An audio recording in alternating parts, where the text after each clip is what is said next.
শুভ সকাল সবাইকে আমন্ত্রণ জানাচ্ছি মেরিল মিল্ক সোপবার রাঙা সকাল অনুষ্ঠানে।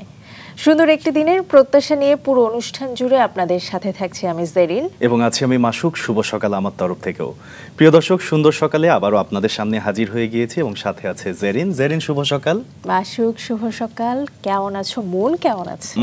মনের খবর আসলে কয়জন রাখে এটা হচ্ছে একটা বিষয়, তবে মনের খবরও যে রাখা উচিত সেটা আজকে আমরা পুরো আয়োজন জুড়ে জানবো। এবং আরো একটি মজার বিষয় জেরিন, যেটা হচ্ছে আজকে আমি খুবই নির্ভর আছি এই কারণে, আমাদের আজকের যে অতিথি সে হচ্ছে একজন সাইকোলজিস্ট। সে আমরা অনেক কিছু বলার আগেই বুঝে ফেলবে। চলো দর্শককে জানাই কে আছে। চলো প্রিয় দর্শক, আমাদের আজকে রাঙা সকালের অতিথি নির্ভানা ওয়েলনেসের কাউন্সিলর সাইকোলজিস্ট সুমাইয়া আজমি। চলুন তাকে স্বাগত জানাই। শুভ সকাল। শুভ সকাল। কেমন আছেন আপনারা? আমরা ভীষণ ভালো আছি, যেমনটা তুমি বলছিলে। সত্যিই তাই, এবং আপনাকে পেয়ে আমাদের ভীষণ ভালো লাগছে এবং পুরো সময় জুড়ে আপনার গল্প শুনবো। আপনার শৈশব থেকে যদি শুরু করি কেমন হয়? অবশ্যই আমি আসলে খুবই খুশি এখানে আপনাদের সাথে সময় কাটাবো। মনের খবর যেমন কেউ রাখে না, সাইকোলজিস্টদেরও আসলে তাদের ব্যাকগ্রাউন্ড সম্পর্কে খুব কমই মানুষ জানতে চায়। সো আমি এক্সাইটেড। আপনাকে পুরোটা আমরা দর্শককে জানাতে চাই। আপনার শৈশব থেকে শুরু করি। কোথায় ছিল শৈশব?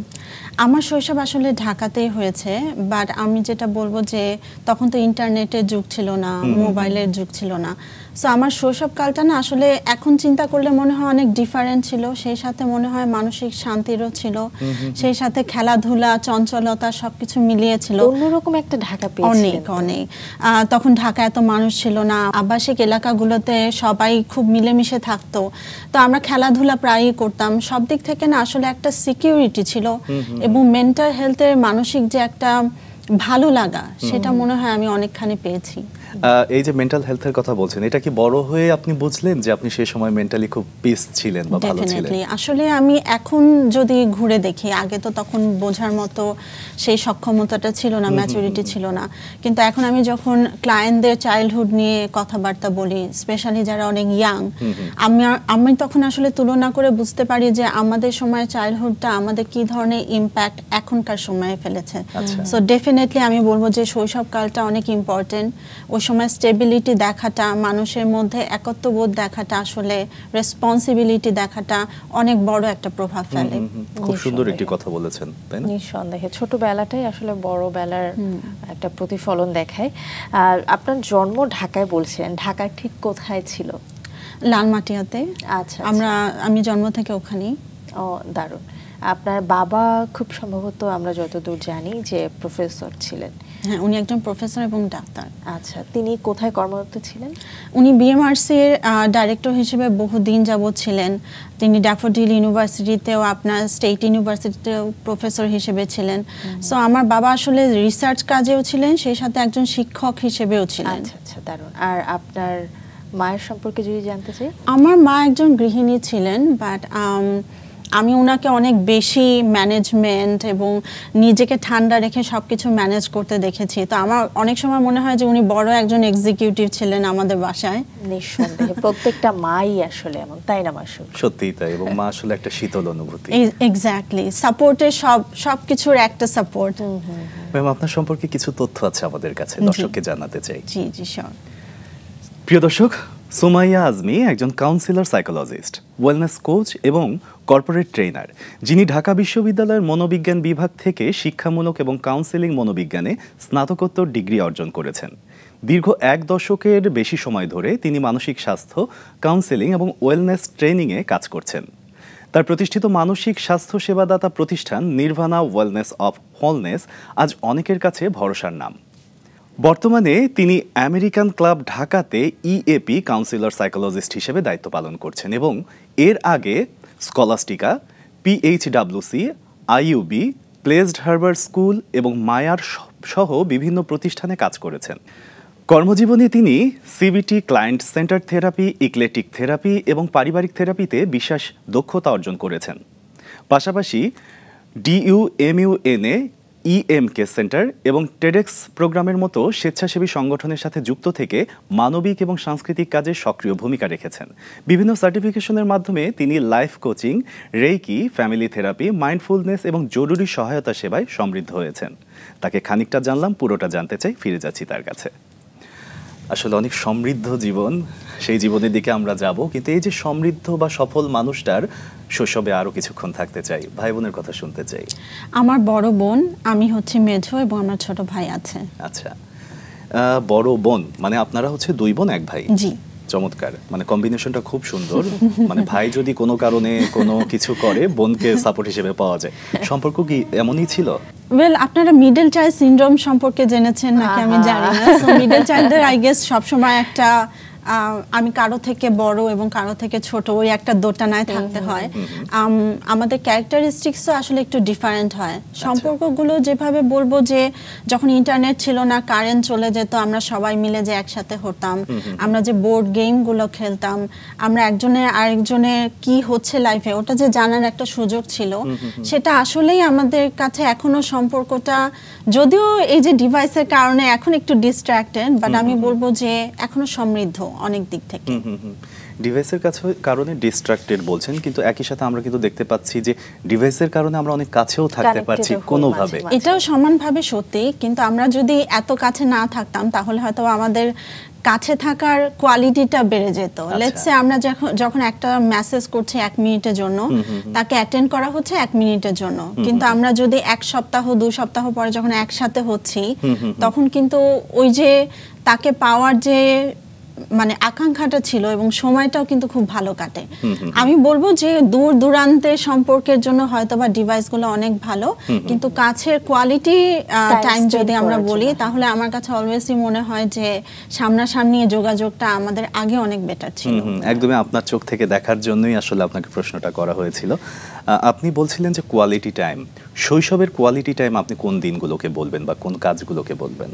আমার অলস সময়গুলোকে, টু বি অনেস্ট, বিকজ আমরা যখন শৈশবে ছিলাম, কোনো কারণ ছাড়াই যে মজা পাওয়া, কোনো কারণ ছাড়াই যে দৌড়াদৌড়ি করা, কোনো কারণ ছাড়াই নানু নানার কাছে গিয়ে বসে গল্প শোনা, তাদের জীবন কি রকম কেটেছিল, বাবা মার সাথে গল্প করা, আচার বানাচ্ছে, পিঠা বানাচ্ছে, সেটার সাথে সংযুক্ত হওয়া, আমার কাছে মনে হয় ওগুলা কোয়ালিটি ছিল, কেননা ওগুলো বুকিশ ছিল না। বা এখন আমরা যেসব নিয়ে অনেক বেশি চিন্তা ভাবনা করি যে কার সাথে কে টেক্কা দিবে, তুলনা করা হয়, ও ভালো করছে তুমি কি করবে, সবসময় যে ক্যারিয়ারের গল্পগুলো, কিন্তু জীবনের মুহূর্তগুলোকে যখন আমরা আসলে পিছনে ফিরে তাকাই, তখন দেখি যে ওই যে ছোট ছোট বন্ডিং এর যে মুহূর্তগুলো ছিল, যে একই সাথে কাজ করছে, সেই কাজে অংশীদারিত্ব হিসেবেও আমি আছি, কিছু করতে না পারলেও, সেই জিনিসটা আমার কাছে মনে হয় যে কোয়ালিটি টাইম। ঠিক এই জায়গাতেই একটা প্রশ্ন জেরেন আমার মাথায় চলে এলো, যে বাংলাদেশের 90% অভিভাবকই কিন্তু ছোটবেলায় এই যে তুলনামূলক যে কথাটা বলছিল, যে তোমার কাজিন তোমার চেয়ে এত নাম্বার পেয়েছে, এত ভালো রেজাল্ট করছে, এই ধরনের তুলনা করে।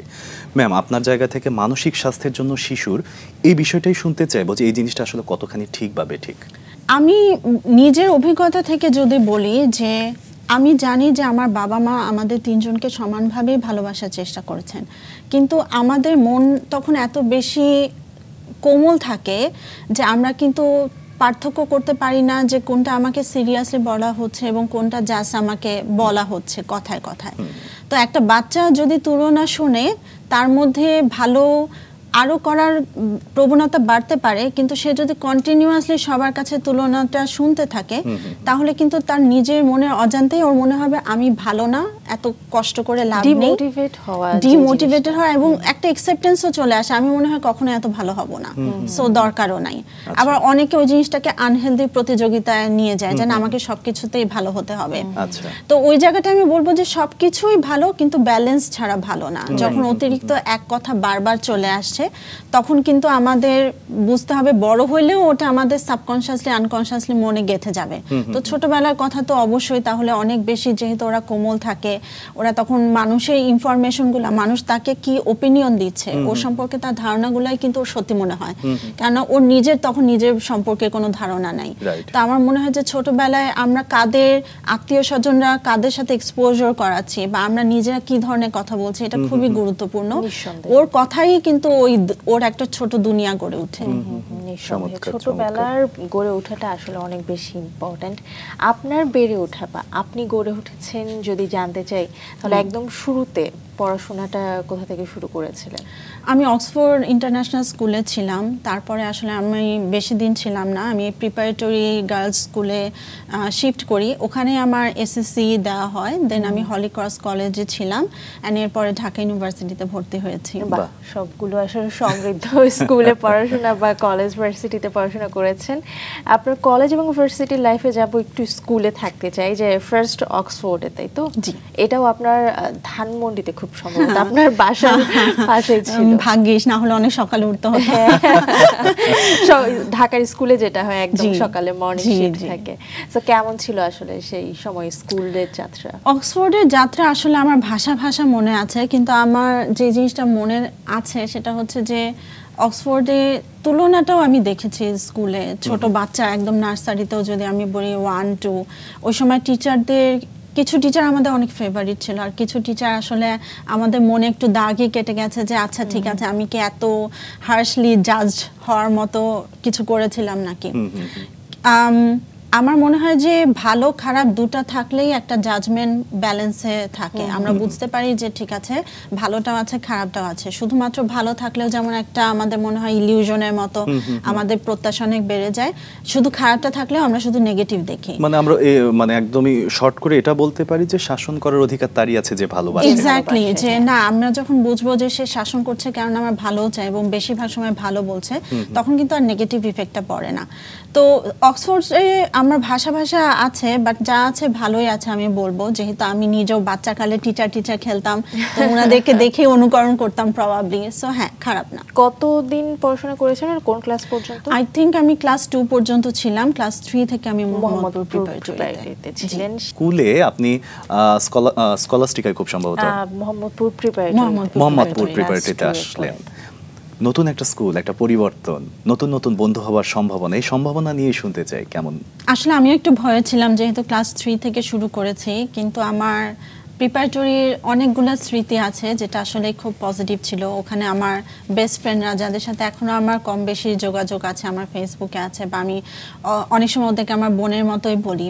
তখনকার সম্পর্কগুলো না এত বেশি ইনভেস্ট করতে হতো না, কিভাবে যেন হয়ে যেত, কিন্তু তারপর আমার কাছে মনে হয় যে আজীবনের মতো একটা সম্পর্ক, যে আমি জানি যে ও যদি আমার কাছে কোনো প্রয়োজনে আসে আমি যাব, এবং আমি জানি যে আমার প্রয়োজনেও তাদেরকে পাবো। তো ওই জায়গাটা থেকে আমি বলবো যে আমার ভাগ্য প্রবাবলি অনেক ভালো ছিল, কেননা নতুন স্কুলে গেলে যারা নতুন এসে তাদেরকে একটু আইসোলেটেড রাখা হয়, বাট আমি ভালো ফ্রেন্ড পেয়েছি। আমাদের টিচাররাও অসাধারণ ছিল, আমার মনে হয় এই কারণে আমাদের ক্লাসরুমে একটা ভালো এনভায়রনমেন্ট ছিল। বুলিং আমি কিন্তু দেখে আসি নাই, বা আমি অলওয়েজ দেখতাম যে একজন আরেকজনকে সহযোগিতা করার একটা প্রবণতা ছিল, প্রত্যেকেরই একটা আলাদা ক্যারেক্টারিস্টিক্স ছিল, এবং ওই জিনিসগুলোকে দমানো হতো না যে না তুমি আরেকটু চুপ থাকো, তুমি এত চঞ্চল কেন, এটা হতো না। তো ওদিক থেকে আমার সবচেয়ে ভালো এবং ক্লোজ ফ্রেন্ডগুলো যাদেরকে আমি দীর্ঘদিন পেয়েছি, ওরা কিন্তু প্রিপারেটরি স্কুলেরই ছিল।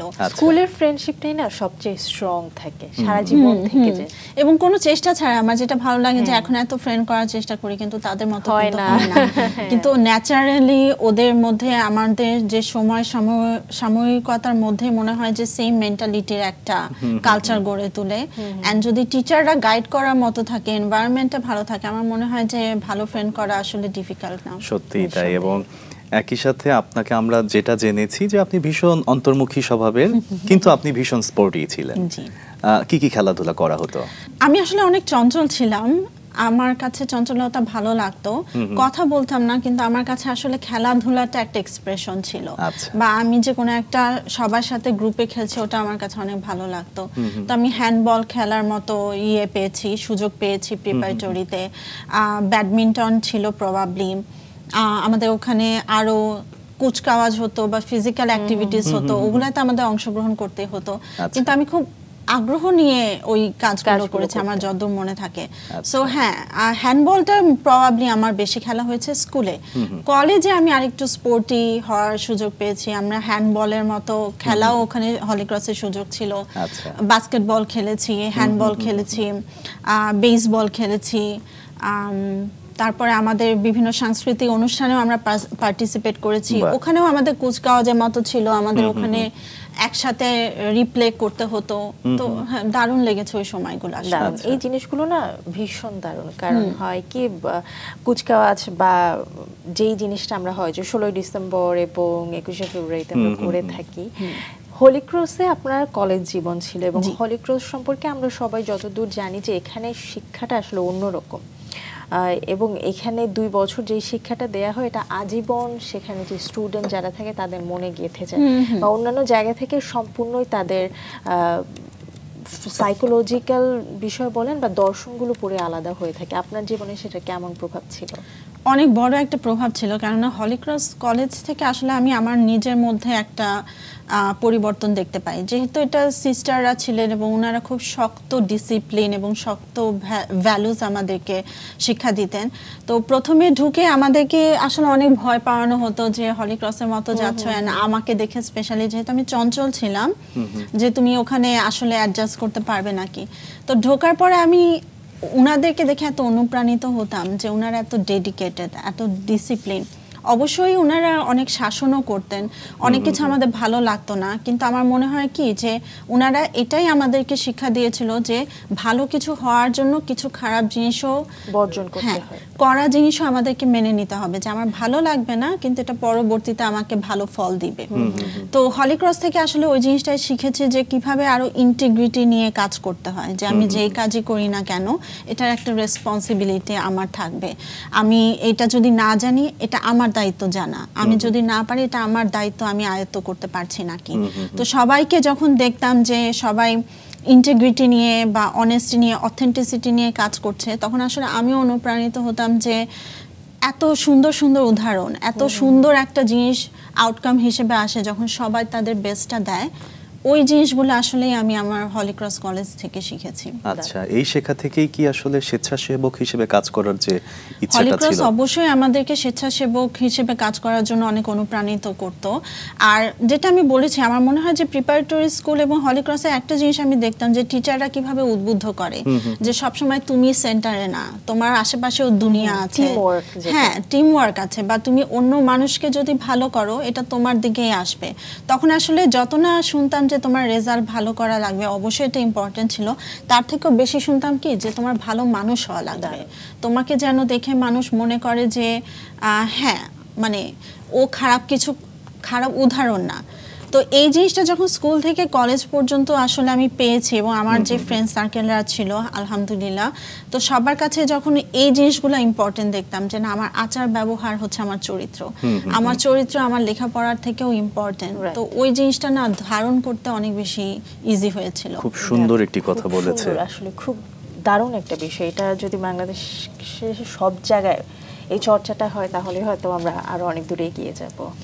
আমরা আর একটু বড় ক্যানভাসে যাই জেরিন, সেটা হচ্ছে ভার্সিটি জীবন, যে জীবনটা আসলে জীবনের সাথে এমনভাবে জড়িত হয়ে যায় কোনোভাবে বিচ্ছিন্ন করা যায় না।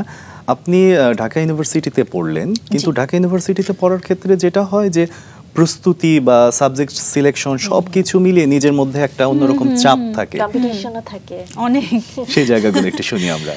ঢাকা ইউনিভার্সিটিতে যখন ভর্তির জন্য প্রিপারেশন নেই, এটা আসলে উচ্চাভিলাষ মনে হতো আমার কাছে, কেননা আমি কখনোই খুব ভালো স্টুডেন্ট ছিলাম না। আচ্ছা, বরং আমি সবসময় এনজয় করেছি অন্যান্য অ্যাক্টিভিটিসগুলো। তো যখন আমি ইউনিভার্সিটির জন্য আসলে প্রিপারেশন নিচ্ছিলাম, আমার একটাই আন্ডারস্ট্যান্ডিং ছিল যে আমি একটা বড় ক্যাম্পাসে পড়তে চাই, প্রাইভেট না প্রবাবলি, এবং একটা বড় জায়গা যেতে চাই যেখানে আমার ফ্রিডম থাকবে।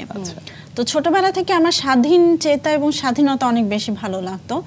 তো উচ্চাভিলাষ ছিল, যেহেতু আমি নিজেকে নিয়ে আসলে অত কনফিডেন্ট ছিলাম। ভালো লাগতো বলছিলেন, ভালো লাগতো কেন? এখানে কি মানে কম পেতেন এই কারণে? পরিবার থেকে কি কোনো রকম আসলে কি মিডল চাইল্ড হলে এটা একটা, এন্ড আমার বোন আসলে অনেক ব্রিলিয়ান্ট ছিল আমাদের ফ্যামিলিতে, তো সবাই ওকে নিয়ে এত বেশি এক্সপেকটেশন রাখতো যে আমার ক্ষেত্রে যে ঠিক আছে ও পাস করেছে আমরা হ্যাপি, এন্ড আমিও হ্যাপি ছিলাম যে আচ্ছা আমার পড়াশোনার প্রেশারটা নাই, আমি অন্যান্য কাজে আনন্দ হোক বা যেভাবে হোক সময় কাটাতে পারছি। তো ঢাকা ইউনিভার্সিটি মনে হয় আমার প্রথম লক্ষ্য ছিল, যেটা আমি রিয়েলি অনেক চেয়েছিলাম এবং ওটার জন্য পড়াশোনা করেছি। আলহামদুলিল্লাহ যখন হয়েছে, সাবজেক্ট নিয়ে তখনও চিন্তা করি নাই, জাস্ট হওয়াটাই ইম্পর্টেন্ট ছিল। বাট যখন পেলাম আলহামদুলিল্লাহ যে সাইকোলজিতে যখন আমি ভর্তি হচ্ছি, তখনও সাইকোলজি আসলে ওভাবে কোনো ডিজায়ারেবল সাবজেক্ট ছিল না। অনেকে বলেছে যে এটা পড়ে তো আসলে কোনো লাভ হবে না, কারণ এটা কোনো ফিউচার নাই। এন্ড আমার মনে আছে যে একটু আমার খারাপ লেগেছে, যেহেতু সবাই এক কথায় বলছে যে এটা কোনো ফিউচার নাই, পাগলের ডাক্তার হয়ে কি করবে। তো প্রথম প্রথম জিনিসগুলো অনেক খারাপ লাগতো, কিন্তু ঢাকা ইউনিভার্সিটির মতো সুযোগ তো ছাড়া যাবে না। সো শুরু করলাম আমার যাত্রা। আচ্ছা আচ্ছা, প্রথমে তো যদিও আপনার লাইব্রেরি সায়েন্সে এসেছে। প্রথমে আমার লাইব্রেরি সায়েন্সে এসেছে, কিন্তু আবারও চ্যালেঞ্জটা নিলাম, কেননা আমার মনে হয় যে একটু কনফিডেন্স পেয়েছি, আরো বেশি আগাতে চাই। তো ওই তাড়নাটা আসলে ছিল যে আরেকটু দেখি যে চেষ্টা করি কি হয়। আচ্ছা, মানে সাইকোলজি নিয়ে পড়ার ওইভাবে ছোটবেলা থেকে বলেন বা কলেজের শেষ দিক থেকে তেমন করে ইচ্ছে ছিল? ইন্টারেস্টিং লাগতো আমাদের যখন হলিক্রস কলেজে ছিল, আমরা সায়েন্স ফেয়ারও করি সাইকোলজির একটা এক্সপেরিমেন্ট নিয়ে, কিন্তু কখনো এটাকে আসলে আমি ক্যারিয়ার হিসেবে দেখিনি। আচ্ছা আচ্ছা, বাট পড়াশোনাটা শুরু করলেন কেমন ছিল আসলে? সেখানে আপনি অনার্স এবং মাস্টার্স করেছেন। অনার্স এবং মাস্টার্স করেছি কাউন্সেলিং সাইকোলজি। আমাদের যে জেনারেল সাইকোলজিতে অনার্সটা ছিল, এটা মোটামুটি আমার আপস অ্যান্ড ডাউনসের মধ্যেই গিয়েছে, কারণ আমার নিজের ফ্যামিলি লাইফে আমার মা অনেক অসুস্থ হয়ে পড়েছিলেন। আমার নিজেরও তখন ইউনিভার্সিটি আমার একটু ডিফারেন্ট, যেহেতু আমি ঢাকা থেকে গিয়েছি, ঢাকা ইউনিভার্সিটি, তো সব কিছু খাপ খাইয়ে নেওয়া এবং ভলেন্টারি করা, অন্যান্য ফটোগ্রাফি বা কোন কোন ক্লাবে জয়েন করা যায়, সেই সাথে আমি নিজেকেও মনে হয় তখন একটু ডিসকভার করার চেষ্টা করছিলাম, যে বই পড়া দিয়ে হোক বা অন্যান্য উপায়ে হোক, আমি চেষ্টা করছিলাম বোঝার জন্য যে আমি আমার নিজের জন্য কি ফিউচার দেখতে চাই বা আমি নিজেকে কিভাবে খুঁজে পেতে চাই। আমাদের যে পরিস্থিতিটা ছিল ফ্যামিলিতে, যখন আমি দেখছি যে আমার বাবা মা আগের মতো সময় দিতে পারছে না বা আমরা ওভাবে সময় দিতে পারছি না, যেহেতু আমি ইন্ট্রোভার্ট ছিলাম, খুব যে আড্ডা দিচ্ছি সেটাও না, কিন্তু তারপরও কোথায় কোথায় যে না আমার কোন কোন জায়গাগুলো আমার সাথে যায়, কোন কোন জায়গাগুলো আমি আরো তৈরি করতে পারি আমার সাথে যায় যেন, ওগুলো নিয়েই ব্যস্ত ছিলাম। বাবা, দারুণ।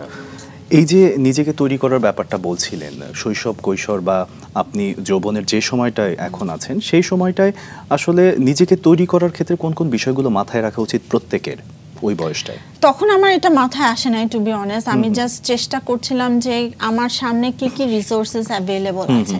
তো তখন যেহেতু ইন্টারনেট ওভাবে হয় নাই, আমরা বইয়ের উপর রিয়েলি আমি অনেক বেশি ভরসা করতাম।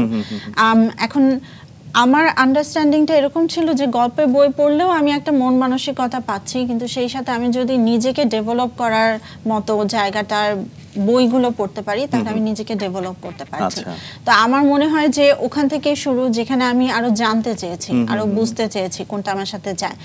আমার মনে হয় যে কেউ যদি সেলফ ডেভেলপমেন্ট নিয়ে কাজ করতে চায়, বই পড়া আমার কাছে মনে হয় অনেক ভালো একটা মাইন্ডফুল অ্যাক্টিভিটি। এখনো আমি স্ক্রোল করে হয়তো বা মোবাইলে বই পড়ি বা আর্টিকেল পড়ি, কিন্তু আমার কাছে মনে হয় বইয়ের মতো জিনিসটা, যেখানে সেটা আসলে অন্যরকম অনুভবটা, আমার মনে হয় অনেকগুলো ইন্দ্রিয় কাজ করে এবং অনেক বেশি ভিজুয়ালাইজেশনটা অনেক বেশি কাজ করে। ভিজুয়ালাইজেশনটা অনেক বেশি বেড়ে যায়, কেননা যখন স্ক্রোল করছি ইটস জাস্ট লাইক স্ক্রোল করছি, বাট যখন বই নিয়ে বসছি ইটস জাস্ট লাইক মুভি, যেন আমার নিজের মনে মনে চলছে, নিজের ডিরেকশনে চলছে। হ্যাঁ, ওই জিনিসটা আমি খুব বেশি মনে করি যে ডেভেলপমেন্টের জন্য দরকার। কিন্তু আরেকটা যেটা আমি এখন সাইকোলজিস্ট হিসেবে বুঝি, তখন বুঝি নাই, যে অলস সময় কাটানো না আসলে আমাদের ব্রেইনের জন্য ভালো। যখন আমি কিছু করছি না বা শুয়ে শুয়ে ডে ড্রিমিং করছি, কেননা তখন অনেক জিনিস প্রসেস হয়, যে আচ্ছা এই জিনিসটা আমার সাথে হয়েছে, কেন হয়েছে, কোন জিনিসটা আমার ভালো লেগেছে, কোন জিনিসটা আমি আসলে মেনে নিতে পারছি না, আমাকে মেনে নিতে হবে। তখন কি আমরা অ্যানসার খুঁজে পাই? না, আমি বলবো না যে সব অ্যানসারই তখন পাওয়া যায়। আমাদের কোয়েশ্চেন অ্যান্সার যদি এমন হয়, আমার ধারণা যে কোনো কোয়েশ্চেনের অ্যান্সার যদি আমরা ঠিক তখনই পেয়ে যাই, সেটা খুব ইম্পর্টেন্ট ডিপ কোয়েশ্চেন না। একটা আছে না যে আমি আইসক্রিম খেতে পছন্দ করি কি করি না, ঠিক আছে, এটা হ্যাঁ না, কিন্তু আমি যদি বোঝার চেষ্টা করি যে আচ্ছা ঠিক আছে আমার আইসক্রিমটা কেন ভালো লাগছে, বা এটা আমার সাথে কোন ফ্লেভারটা যায়, কোনো স্মৃতি আছে নাকি আমার, আমি কি যখন আমার সুযোগ আসবে যে আমি আইসক্রিম খাবো নাকি হেলদি কোনো ফুড খাবো, আমি কোনটা চুজ করতে চাই, আমার ফিউচারে কোনো প্ল্যান আছে নাকি। আমার মনে হয় এগুলো কন্টিনিউয়াস প্রসেস। আমি এখনো রিফ্লেকশনে বিশ্বাস করি যে আমার একটা টাইম থাকবে যখন আমি রিফ্লেক্ট করব। তো রিফ্লেকশন ওই যে বলে না নো দাই সেলফ, এখন এটা বুঝে যে অলস সময় ছাড়া আসলে নো দাই সেলফ পসিবল না। আমরা যখন স্ক্রোল করি বা অন্যদের সাথে গল্প করি, অন্যদের ইনফ্লুয়েন্স রিফ্লেকশন আমাদের মধ্যে চলে আসে। তো ওটা আমরা আলাদা করতে পারি না যে কোনটা রিফ্লেকশন, কোনটা সমাজের ডিমান্ড, আর কোনটা হচ্ছে আমি নিজে অস্তিত্ব। আপনার মাস্টার্স কত বছর ছিল? 1 বছর না 2 বছর? 1.5 বছরে। 1.5 বছর। এবং সেটাতে নতুন করে পরীক্ষা দিয়ে হয়তো অ্যাডমিশন নিতে হয়েছে। ওখানে যেহেতু অন্যান্য ইউনিভার্সিটি থেকেও অ্যাপ্লাই করে। সেইখানে গল্পটা একটু ছোট্ট করে শুনতে চাই। এখানে গল্পটা আসলে ইন্টারেস্টিং ইন এ ওয়ে যে আমি যখন সাইকোলজিতে জেনারেল অনার্স করলাম, জেনারেল সাইকোলজিতে অনার্স করলাম, তখন আসলে আমি একটা জবও করতাম ইএমকে সেন্টারে। ওখানে আমার একটা এক্সপোজার হয় যখন আপনি ফার্স্ট জবটা নিচ্ছেন, এটা আসলে অনেক ইম্পর্টেন্ট যে আপনি কী ধরনের এক্সপোজার পাচ্ছেন। ওখানে বিভিন্ন রকমের অ্যাক্টিভিটি হতো, ওখানে বিভিন্ন রকমের মানুষ, বিভিন্ন পেশার মানুষ আসতো। তো ওদেরকে দেখে না আমার ফার্স্টে একটা সেন্স হলো যে আচ্ছা আমি কি হতে চাই, কোথায় আমি ফিল করছি যে আমার ফিউচার করা সম্ভব। জেনারেল সাইকোলজিতে আমি আমার মাস্টার্স করবো নাকি এটা চিন্তা করার আগে আমি ভাবলাম আমি যদি না জানি এটা আসলে কন্টিনিউ না করাটাই ভালো। অ্যান্ড আমি একটা গ্যাপ নিলাম। এখন আমি যদি ফিরে তাকাই আমার কাছে মনে হয় যে এই সাহস আমি কোথা থেকে পেলাম যে আমি একটা ইয়ার গ্যাপ নিচ্ছি। মানুষ কিন্তু কোনো কারণ ছাড়া ইয়ার গ্যাপ নেয় না। আমি জাস্ট একটা ইয়ার গ্যাপ নিলাম বোঝার জন্য যে আমি আসলে কোথায় ফিট হই। হ্যাঁ, টু ফাইন্ড মাইসেলফ। এবং আমার কাছে মনে হলো এই জিনিসটা আমার কাছে সবচেয়ে বেশি ইম্পর্টেন্ট, ইনস্টেড অফ যে আমি মাস্টার্স করে ফেলছি আর একটা জবে ঢুকে গেলাম। তো আমি যখন খোঁজা শুরু করলাম যে আমি কিসে ভালো করছি এবং কিসে আমার বোরিং লাগে না বা আমার কাছে অস্থির লাগে না, খারাপ লাগে না, আমি দেখলাম যে আমার ফার্স্ট যে জবটা ছিল ইএমকে সেন্টারে, ওখানে অনেক মেম্বাররা আসতো, অনেকের সাথে অনেক কমিউনিকেট করতে হতো। যেহেতু আমি সাইকোলজি ব্যাকগ্রাউন্ডে ছিলাম, প্রবাবলি সেই কারণে উনাদের অনেক কথা আমাদের সাথে শেয়ার করতেন। আচ্ছা। এবং আমি দেখলাম যে আমি কমিউনিকেশনে আসলে মোটামুটি ভালো, আমি গুড লিসেনার। আমি এখনো ইন্ট্রোভার্ট বাট আমি গুড লিসেনার। অ্যান্ড অলসো আমার মনে হয় যে একটা ডিপার কানেকশন আমি কোথাও তৈরি করতে পারছি, মানে ওরা কোনোভাবে সেফ ফিল করছে ওদের কথাগুলো আমার সাথে শেয়ার করার জন্য। এবং আমার মনে হতো কি যে এই যে আমি গল্প শুনছি, আমি ওদের কাহিনী শুনছি, এটা আমাকে বোর্ড করছে না। তো তখন আমি ধরে নিলাম আমি তো সাইকোলজিতেই আছি, ঠিক আছে তাহলে আমি কাউন্সিলিং সাইকোলজিতে যাই না কেন। তো এটা আমার তখন দ্বিতীয় আরেকটা স্ট্রং লক্ষ্য হয়ে গেল যে না আমি কাউন্সিলিংয়ে যেতে চাই।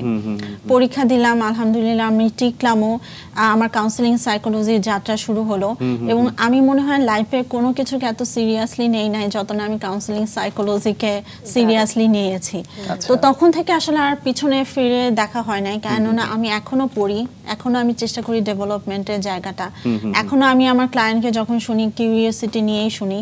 তো আমি বলবো ওই যে যাত্রাটা শুরু হয়েছিল ভালো লাগার একটা জায়গা থেকে, তখনই আপনি প্রথম ভালো যে আমি এখানে বিলং করি বা এখানে আমি সার্ভ করতে পারবো, এই যে সার্ভিং এর আন্ডারস্ট্যান্ডিংটা আসলো, এখন পর্যন্ত আমি ওখানেই আছি। চমৎকার চমৎকার, একদমই যে চমৎকার একটা পিরিয়ডের কথা বলছেন আপনার জীবনের, একটা সময় আপনি পার করেছেন, কিন্তু সময় শুরুটা একদম শুনবো যে কোথায় থেকে কর্মজীবন শুরু হলো।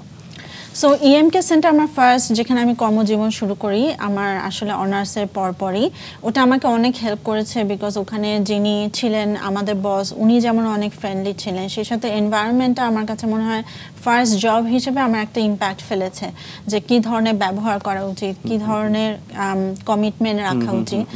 তো স্টুডেন্ট থাকাকালে যেহেতু করেছি এবং ওখানে এত এক্সপোজার পেতাম ক্রিয়েটিভ, যেহেতু ওখানে বিভিন্ন রকমের ক্রিয়েটিভ ওয়ার্ক হতো, আর্ট এক্সিবিশন হতো, টেড টকের মতো যেগুলো আসলে ব্রেইনকে আমাদের স্টিমুলেট করে যে নতুন ভাবনার জন্য, এই ধরনের প্রোগ্রাম হতো, স্টার্ট আপ হতো, যেটা আসলে আমার লাইফে খুব বড় একটা ইম্প্যাক্ট ফেলেছে। তো আমার ফার্স্ট জবটাই মনে হয় আমার লাইফে অনেক রকমের আমার প্রফেশনাল এবং পার্সোনালি অনেক ইম্প্যাক্ট ফেলেছে আমি বলবো। পরবর্তী সময়েও আপনি বিভিন্ন জায়গায় এবং বিভিন্ন সমৃদ্ধ বিষয়ের সাথে কাজ করে গেছেন। নির্ভানা ওয়েলনেস অফ হোলনেস এই প্রতিষ্ঠানে যখন আপনি যুক্ত হলেন, সেটার পিছনে কোনো গল্প ছিল? আমি স্টার্টআপের সাথে আসলে যুক্ত ছিলাম, আমার এক্সপোজারটা হয়েছে ইএমকে সেন্টার থেকে।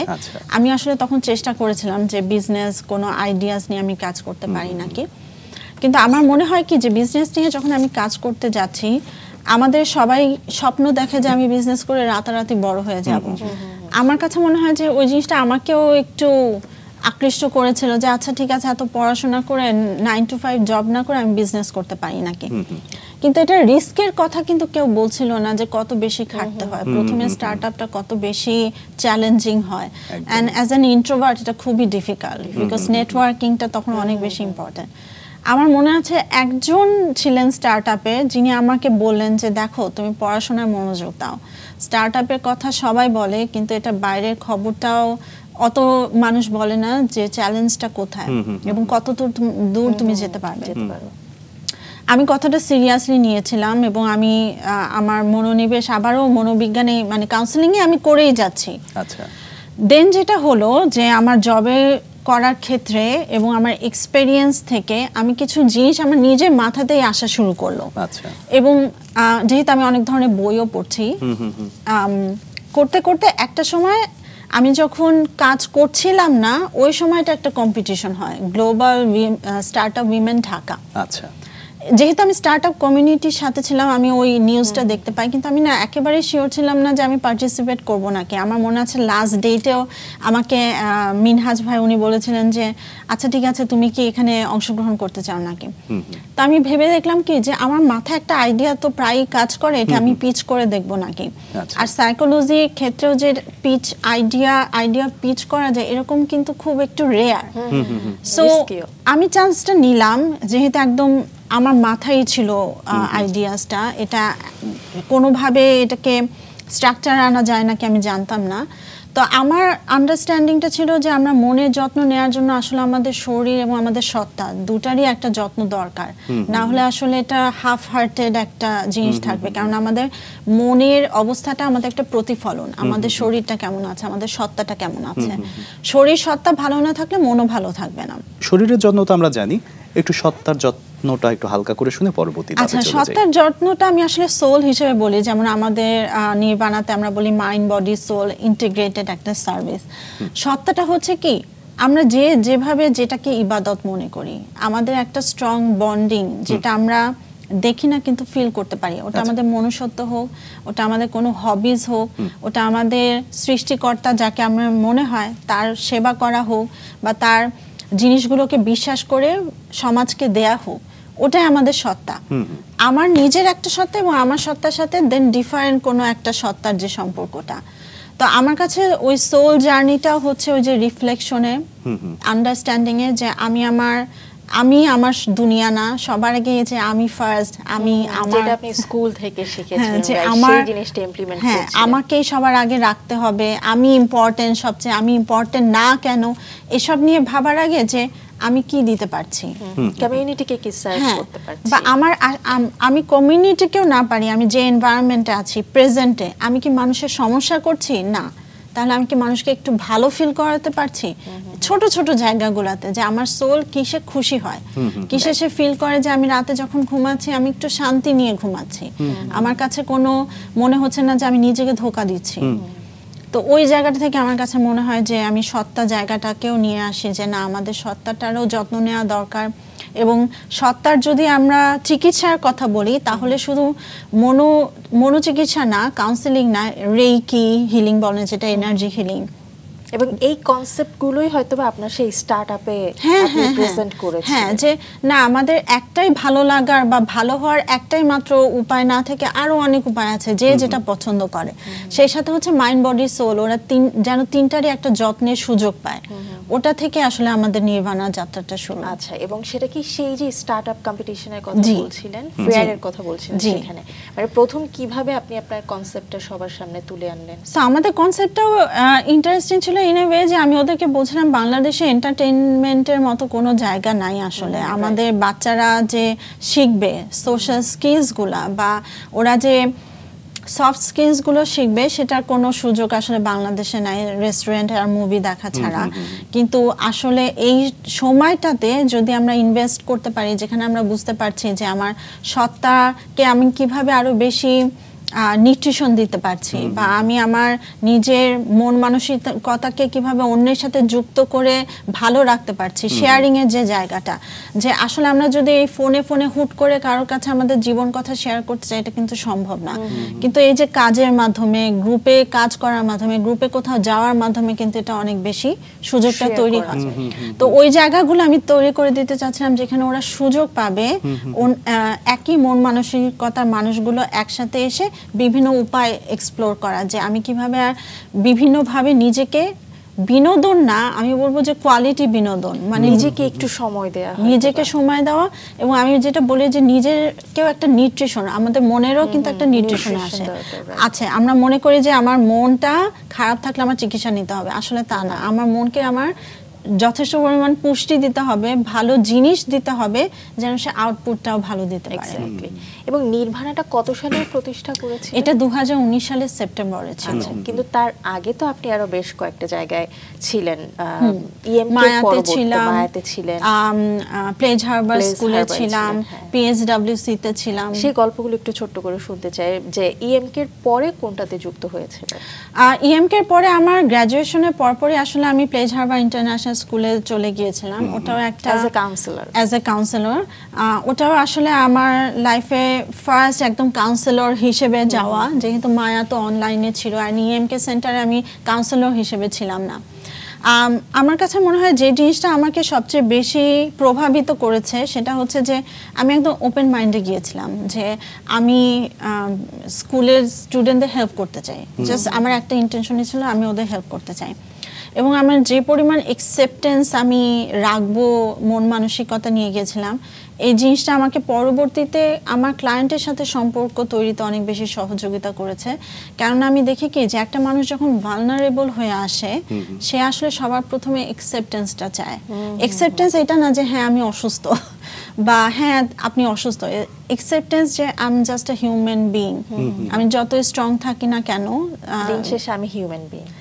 মোমেন্টস আমি দুর্বল ফিল করি, মোমেন্টস যখন আমার কাছে মনে হয় আমার কোনো হোপ নাই, তো ওই যে অ্যাকসেপ্টেন্স যদি আমরা আরেকটা মানুষের প্রেজেন্সটাকে নিতে পারি, ওদের ইমোশনটাকে হোল্ড করতে পারি, যে না তোমার এই ইমোশন আমার জন্য ওভারওয়েলমিং না, বা হ্যাঁ আমি বুঝতে পারছি তুমি যা বলছো এটা আমি ফিল করতে পারছি, তোমার জায়গায় তোমার মতো করে না হলেও। তো প্লেজ হারবারে আমি যখন যাই, যেহেতু আমি নতুন একদম ছিলাম কাউন্সিলর, এবং আমার মনে হয় যে যারা কাউন্সিলিংয়ে থাকেন ওনাদের বরাবরই একটা ইচ্ছা থাকে মানুষকে কিভাবে হেল্প করা যায়। তো ওই জায়গাটা থেকে আমি অনেক বেশি অ্যাকসেপ্টেন্স, অনেক বেশি ওপেন মাইন্ড নিয়ে গিয়েছিলাম। এবং তখন আমি যে ধরনের চেঞ্জগুলা ফিল করি যেটা পসিবল, বা এনভায়রনমেন্টটা ডিফারেন্ট হতে পারে যদি আমি ডিফারেন্ট হই, না যে এরকম না আমি কাউন্সিলর আমার সব অ্যান্সার আছে, বাট এরকম যে আমি শুনতে চাই যে তোমার লাইফে কি হচ্ছে, আমি বুঝতে চাই যে তুমি কিসের মধ্যে দিয়ে যাচ্ছ, আমি তোমাকে হেল্প করতে পারি আর না পারি, আমি তোমার সাথে থাকতে চাই। তো ওই জার্নিটা আমার কাছে মনে হয় যে অনেক বেশি আমাকে শিখিয়েছে যে অ্যাকসেপ্টেন্স যদি আমরা রাখি, কিউরিয়াস যদি থাকি আমরা আরেকটা পার্সনের ক্ষেত্রে, এবং ওদের ইমোশনকে হোল্ড করতে পারি সুন্দর করে। কর্মজীবনের পরবর্তীটা শুনতে চাই, যে আর কি কি কাজের সাথে যুক্ত হলেন? রাইট, আমি আসলে অনেকগুলো ইনস্টিটিউশনেই ছিলাম, স্কুলে বলেন বা আমার ক্লিনিকেও কাজ করা হয়েছে। বাট আমি বলবো যে আমার লাইফে সবচেয়ে বড় যে অ্যাচিভমেন্টটা সেটা বলবো যে আমরা যখন প্যান্ডেমিক হলো, আমরা তো 2019-এ নির্বাণাটা শুরু হয় ছোট করে, কিন্তু তারপরেই কিন্তু প্যান্ডেমিকটা চলে আসে। তো আমি স্টার্টআপ হিসেবে আসলে একটু ভয় ছিলাম যে কিভাবে যাবে, কিন্তু 2020-তে আপনার আইসিটি কল ফর নেশনস একটা প্রতিযোগিতা হয়, যখন হচ্ছে প্যান্ডেমিকে যারা নতুন নতুন সার্ভিস দিচ্ছে অনলাইনে, সবকিছু তো অনলাইনে চলে গিয়েছিল। তো মেন্টাল হেলথ নিয়েও একটা সার্ভিস ছিল, যেহেতু আমরা আসলে প্রোভাইড করছিলাম, আমরা বুঝতে পারছিলাম যে মানুষের এখন মেন্টাল হেলথ সার্ভিসটা লাগবে।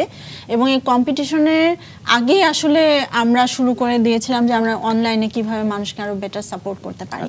তো যখন এই ধরনের কম্পিটিশন শুরু হলো, এটা বড় আকারে ছিল, পুরা দেশব্যাপী, অ্যান্ড পুরাটাই অনলাইনে ছিল।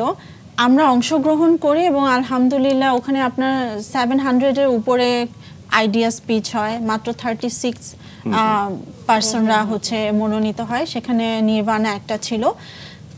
তখন থেকে না আর ফিরে দেখা হয়নি আসলে, বিকজ প্যান্ডেমিকে আমরা অবাক হয়ে দেখলাম যে মানুষ আসলে মানসিক স্বাস্থ্যের উপর আগের থেকে অনেক বেশি সচেতন, অনেক বেশি ওরা আগ্রহী নিতে। এবং আপনি যদি দেখেন প্যান্ডেমিকের পর থেকে কিন্তু যে না আমাদের মাইন্ড বডি সোল এই তিনটারই আমাদের যত্ন নিতে হবে, মানুষ যোগা সম্পর্কে অনেক বেশি সচেতন হয়ে গেল, এবং মানসিক হেলথ যেটা সেটা সম্পর্কেও যে না শুধু অসুস্থতা ছাড়াও কিন্তু আমাদের হেল্প লাগতে পারে।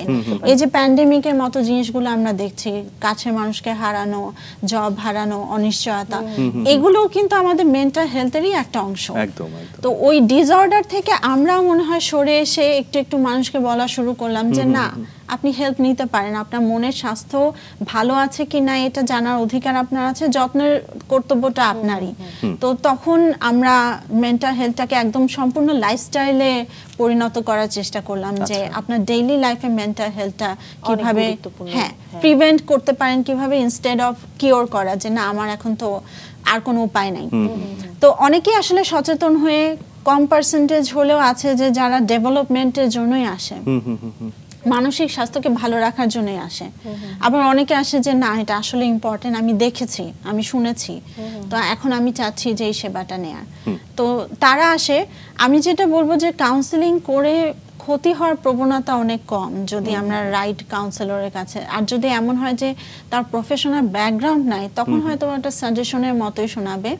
এছাড়া কিন্তু কাউন্সেলিং এ মানুষের উপকার আসে নিঃসন্দেহে। এই যে আপনি 2019 থেকে এখন 25 নির্বাণার কাজ চলছে, যদি একটু জানতে চাই যে কি পরিমাণ সাড়া পাচ্ছেন বাংলাদেশের মতো একটা দেশে, যেখানে আমরা একটা সময় পর্যন্ত ভাবতাম যে মেন্টাল হেলথ নিয়ে চিন্তাও করতে পারতাম না, এই ওয়ার্ডটাই আমাদের কাছে নতুন, বা এই ব্যাপারে কাউন্সিলর দেখাবো মানে আমি পাগল হয়ে গেছি, এমন একটা বিষয়, একটা সংকোচ দ্বিধা সবসময় কাজ করে। তো এখন কেমন সাড়া পাচ্ছেন, বা কোন বয়সীদের ক্ষেত্রে বেশি সাড়া পাচ্ছেন যদি একটু বলতেন? আচ্ছা, সো আসলে সাড়াটা আমরা সবচেয়ে বেশি পেয়েছিলাম প্যান্ডেমিকে, আর সচেতনতাটাও গড়ে তোলার সময় পেয়েছিলাম তখন, আমার যতদূর মনে পড়ে। তো নির্বাণা থেকে কিন্তু খুব কম সাইকোলজিস্ট আমার মনে হয় তখন ইউটিউব বা ভিডিওগুলা তৈরি করতেন, তো আমরাও কিছুটা ফোরফ্রন্টেই ছিলাম।